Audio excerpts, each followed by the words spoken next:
Desde Bogotá, minutos repletos de ortopedia pediátrica. Este es el Ortopedcast con Marco Maecha Toro. Aunque es muy difícil precisar cómo y cuándo fue el comienzo de la fijación externa, sus primeros registros datan del siglo XIX por un cirujano mayor de la Armada Francesa. Avances desde garras rotulianas, puntas metálicas de tibia, grapas para clavícula, el aparato de Rux, la escayola de Ollier, los clavos fileteados de Burzer, el fijador externo de Rigot, el fijador externo de von Langebeck, en fin, hasta fijadores activos, fijadores modulares, los activos monobloque, los monopolares o los circulares. Además conocemos mejor cada vez los conceptos de biocompresión, ligamentotaxis y dinamización. Gracias a toda esta evolución, hoy contamos con un sistema de gran versatilidad y gran precisión, consistente en unos aros circulares o semicirculares fijados a los huesos y vinculados con 6 barras conectoras.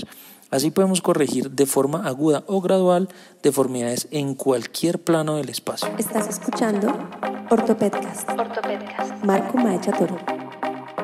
El doctor Sergio Alejandro Nosa Almanza es colombiano y uno de los profesores conferencistas más reconocidos. Es médico cirujano de la Universidad Nacional de Colombia, ortopedista traumatólogo y ortopedista infantil de la Universidad Javeriana. Se ha entrenado en centros médicos de relevancia mundial, como el Paley Advanced Limb Lengthening Institute de Florida, Estados Unidos, en el University Children's Hospital o Inselspital de Berna, Suiza, y el Scottish Rite Hospital for Children en Texas, Estados Unidos. Cuenta con una gran trayectoria académica y muy activa. Como jefe del Servicio de Ortopedia Infantil y coordinador académico de la Clínica de Deformidades y Alargamientos del Instituto de Ortopedia Infantil Roosevelt. Además es presidente de la Sociedad Colombiana de Fijación Externa de Infección. Es miembro titular de la Sociedad Colombiana de Cirugía Ortopédica y Traumatología y de la Sociedad Colombiana de Ortopedia Infantil. Es profesor de ortopedia infantil de las universidades Javeriana, Rosario, Militar Nueva Granada, entre otras. Forma parte de iniciativas de investigación y educación, además muchas de ellas basadas en el uso de nuevas plataformas, siendo instructor en AO Foundation, Global Help y COTI. Y además se declara seguidor de nuestro programa. Mi nombre es Marco Maecha Toro y les hablo desde la dirección y los micrófonos del Ortopedcast, la nueva herramienta para la enseñanza y aprendizaje de la ortopedia pediátrica en tu idioma español. Y comenzamos ya. Todo lo que quieres saber de ortopedia pediátrica. Ortopedcast con Marco Maecha Toro. Doctor Nosa, muy buenas, muchísimas gracias por aceptar nuestra invitación para participar en el Ortopedcast, que es la nueva herramienta para la enseñanza y el aprendizaje de la ortopedia pediátrica, basado en podcasting y redes sociales. Muchísimas gracias, doctor Nosa. Marco, mil gracias. Es para mí un honor y un placer estar aquí al lado tuyo compartiendo esta entrevista. Además, como cuña adicional, soy un fan de Ortopedcast en la plataforma de iVoox y los sigo desde que me comentaste sobre la plataforma. Sí, aprovecho para agradecerle ese apoyo irrestricto desde el principio de este proyecto, profe. Entonces vamos a empezar a hablar de un tema muy particular, muy interesante, que es el uso de los hexápodos como una alternativa de fijación externa. Profe, entonces quisiéramos que nos contara primero cómo ha evolucionado la fijación externa y cómo llegamos hasta los hexápodos y ¿qué comparación podrían tener con los circulares de Ilizarov? Bueno, la fijación circular, digamos que conocemos todos como los sistemas de Ilizarov, llevan muchísimo tiempo tanto en el mercado como en el uso médico y clínico. Sin embargo, así como la mayoría de sistemas, tienen algunas limitaciones. La principal limitación, al menos desde mi punto de vista, de los sistemas de Ilizarov son la curva de aprendizaje que requieren. Es decir, requieren de un cirujano que esté dispuesto a entrenarse y a cometer errores ocasionalmente para poder llevar cada vez más adelante casos más complicados. Y entonces, gracias a que esta curva de aprendizaje es una curva que es un poco larga, aparecen entonces los sistemas hexapodales. ¿Por qué aparecen los sistemas hexapodales? Aparecen para resolver básicamente problemas que no podían resolver los Ilizarov convencionales. ¿Qué problemas específicamente no puede resolver un Ilizarov convencional? Les cuesta mucho trabajo corregir los problemas traslacionales, los problemas rotacionales y también los problemas que tienen apex de deformidad a diferentes niveles.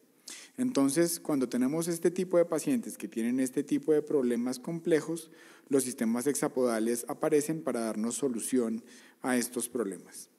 Y esto pues viene desde hace muchísimo tiempo, viene basado en unos teoremas de triángulos desde hace muchísimo tiempo descritos, desde el año 300 a.C., que han ido evolucionando lentamente tanto en la ingeniería como en la medicina y realmente hasta el año 1995 cuando el doctor Charles Taylor digamos que se junta con su hermano para resolver estos problemas es cuando aparecen los primeros hexapodales, que es el Taylor Special Frame, que aparece más o menos alrededor del 95 para darnos solución a este tipo de problemas. Precisamente, doctor Nosa, intentando mejorar esa curva de aprendizaje o facilitarla e intentando disminuir estos problemas de errores y de corregir algunas otras cosas con respecto a los Ilizarov, hay que tener unos conceptos puntuales y muy importantes en el momento de pensar, en el momento de planear y hacer el montaje de nuestros sistemas hexapodales. ¿Nos puede contar cuáles son algunos de esos conceptos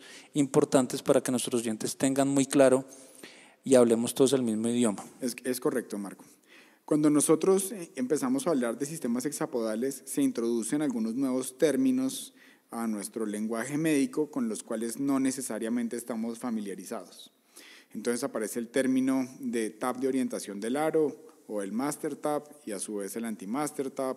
Aparecen otros términos con los cuales estamos un poco más familiarizados, que son por ejemplo el apex de deformidad o el cora, que tienen que ver con los ejes y con el planeamiento.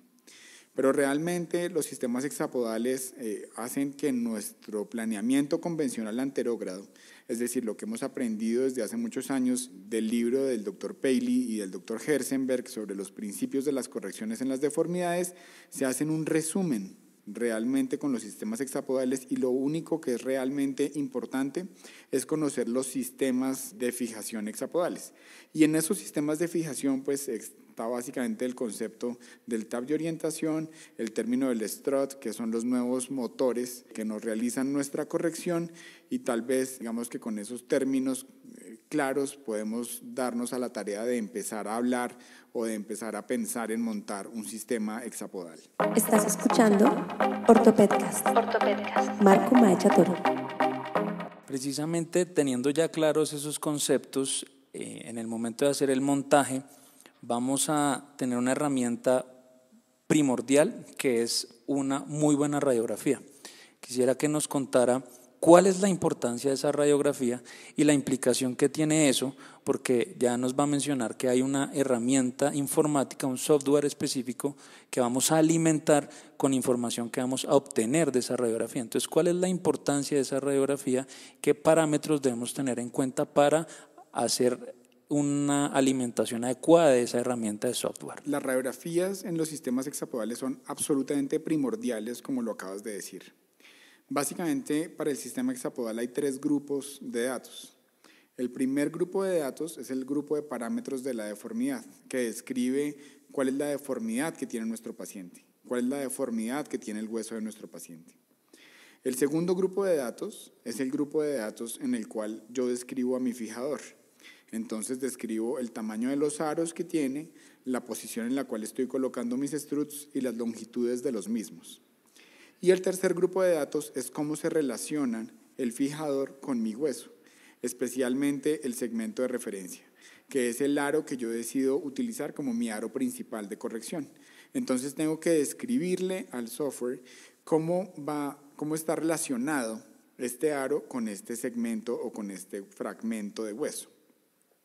Y esos datos van a salir específicamente de la radiografía. Si la radiografía es una radiografía de buena calidad que nos da buenos datos, en general la corrección es una corrección que va fácilmente por buen camino. Si tengo una radiografía que no sea una radiografía idónea, lo que voy a tener son muchas correcciones adicionales. No es que no se pueda con estos sistemas llegar a una corrección idónea si la radiografía inicial no es adecuada, simplemente que el camino se vuelve un poco más tortuoso.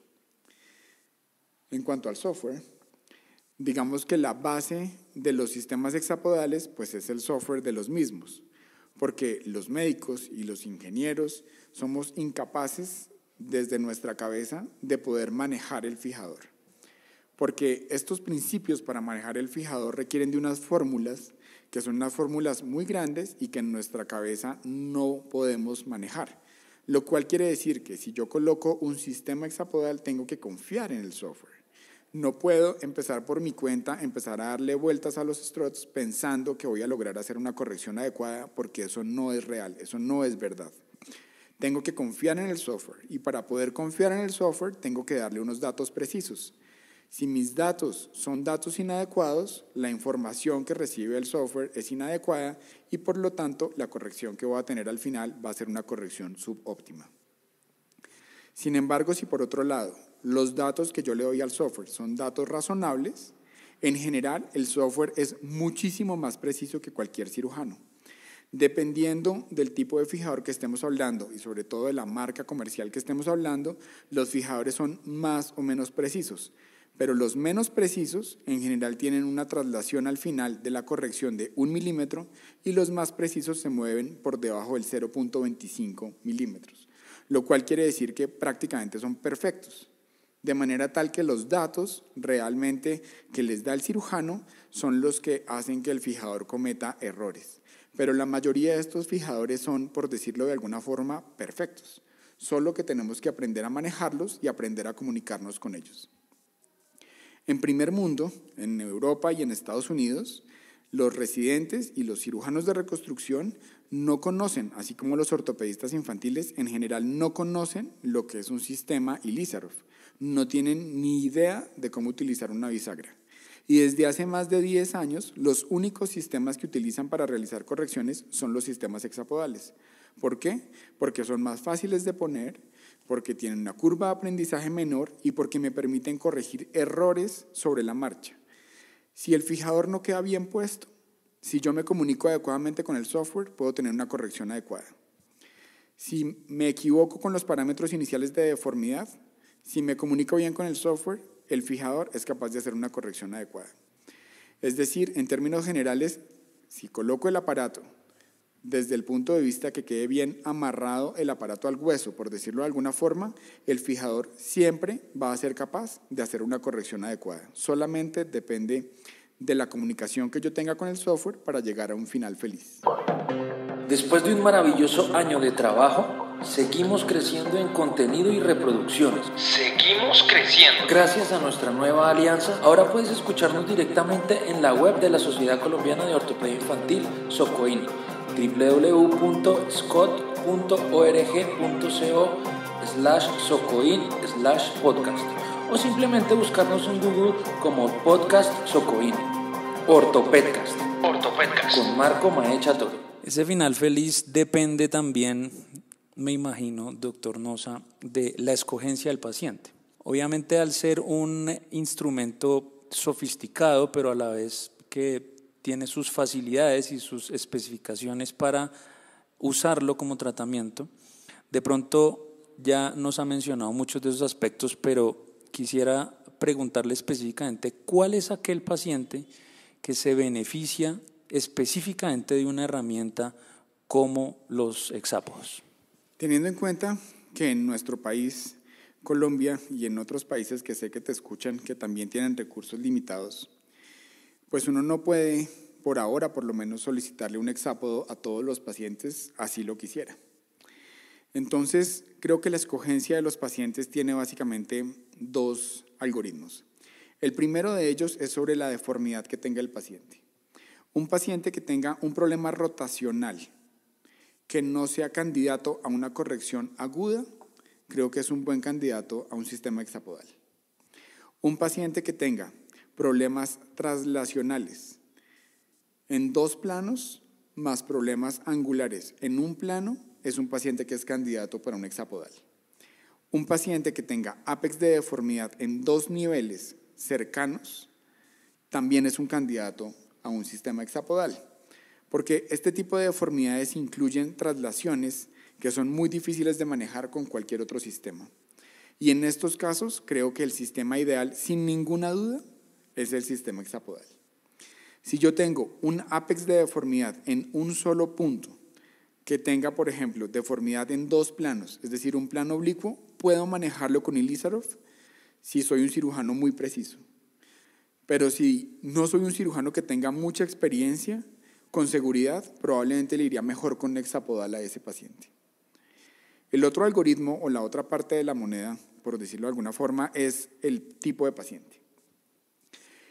En la experiencia que he tenido con estos pacientes y con estos fijadores, en general, un paciente que es capaz de manejar un Ilizarov es capaz de manejar un hexápodo. Si el paciente no es capaz de manejar un Ilizarov, tampoco es capaz de manejar un hexápodo, pero puede que sí sea capaz de manejar un monoplanar. Entonces, si la red de apoyo del paciente definitivamente es una red muy pobre, creo que la mejor opción para ese paciente es tal vez realizar una corrección aguda con un sistema monoplanar, dejar al paciente derecho desde el principio y solamente realizar un alargamiento. Esto implica que el paciente va a tener un tratamiento un poco más largo, porque voy a perder parte de la longitud de ese hueso. Pero en estos casos, que de alguna manera son casos desesperados, por decirlo de alguna forma, donde el paciente no logra entender lo que yo necesito que haga, creo que la mejor opción para esos pacientes es pensar en un sistema monoplanar, que es un sistema más fácil de manejar para el paciente. Doctor Nosa, pues ha sido una conversación muy interesante. Es muy importante para nuestros oyentes que todo esto lo complementemos con imágenes y con diagramas que son muy importantes para poder entender el sistema. Y finalmente quisiéramos, doctor Nosa, que nos dé unas recomendaciones, cosas que no pueden perder de vista nuestros oyentes, mensajes que tengamos muy claros para que el resultado, cuando encontremos a ese paciente con indicación para el tratamiento con hexápodos, resulte bien y, como usted acaba de decir, llegue a un final feliz. Bueno, creo que mis recomendaciones para llegar a un final feliz son: la primera, escoja un paciente que tenga un soporte familiar razonable. La segunda, escoja un cirujano que tenga un soporte razonable. El cirujano que desee colocar un sistema hexapodal tiene que realizar algún tipo de entrenamiento. Estoy absolutamente convencido que el entrenamiento es mucho más corto y mucho más sencillo que el de aprender a colocar sistemas circulares convencionales. Sin embargo, aunque sea más fácil, no quiere decir que no requiera un entrenamiento. Entonces, igual creo que requiere entrenarse. Y probablemente la tercera recomendación, y creería que una de las más importantes, es: no le tenga miedo a entregar el poder. ¿Qué es entregar el poder? Es entender que el software es más preciso y más poderoso que nuestro cerebro. Y en ese orden de ideas, uno tiene que entregarle el poder al software para que haga la corrección, comunicarse adecuadamente con él y confiar en él. Esas serían mis 3 recomendaciones. Estás escuchando Ortopedcast. Marco Maecha Toro. Doctor Nosa, para finalizar, siempre profundizamos un poco cuando estamos con nuestros entrevistados y queremos hacer una pregunta un poco más personal, y es que nos cuente quién ha sido su mentor o sus mentores.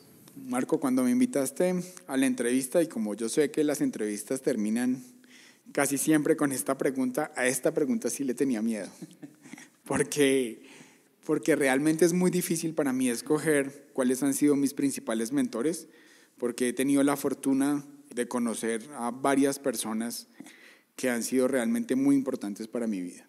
Si me permites 2 segundos, los dividiría en 2. Diría que tengo mentores nacionales y mentores internacionales, específicamente en lo que estamos hablando, que es en fijación externa y sistemas hexapodales. Pero para fijación externa diría que probablemente mis 2 padres de la fijación externa nacional son sin ninguna duda el doctor José Luis Duplat y el doctor Pablo Rosselli, a quienes les agradezco montones y les aprendí muchas cosas y nunca estaré suficientemente agradecido con ellos. Y por fuera del país, probablemente a los 2 rusos, Alexander Cherkashin y Mikhail Samchukov, quienes además considero amigos personales. Ellos han sido grandes personas para mí, al igual que la persona que los dirige a ellos, que es el doctor John Birch. Y les tengo muchísimo aprecio a ellos y les aprendí muchas cosas. De hecho, el único centro de excelencia juicioso que conozco pues está en el Texas Scottish Rite y lo dirigen las 3 últimas personas. Doctor Nosa, pues aquí nos podríamos quedar episodios y episodios enteros hablando no solo de fijación externa, sino cualquier otra cantidad de temas en los que el doctor Sergio Nosa es absolutamente un experto. Muchísimas gracias, profe, por brindarnos este espacio. Muchas gracias por aceptar nuestra invitación. De verdad que es un invitado de lujo y estoy seguro que va a ser de mucha utilidad y muy enriquecedora esta charla para todos nuestros oyentes. De verdad, muchísimas gracias. Marco, mil gracias a ti por la invitación. Estoy muy complacido de haberte acompañado en estos minutos de ortopedia pediátrica y además de eso quiero felicitarte por esta iniciativa que creo que es una herramienta muy interesante y muy importante que va de la mano de cómo va cambiando la tecnología y la forma de educar a las personas. Mil gracias. Encuentra todos los episodios en nuestros canales de iBooks y YouTube. Ortopedcast.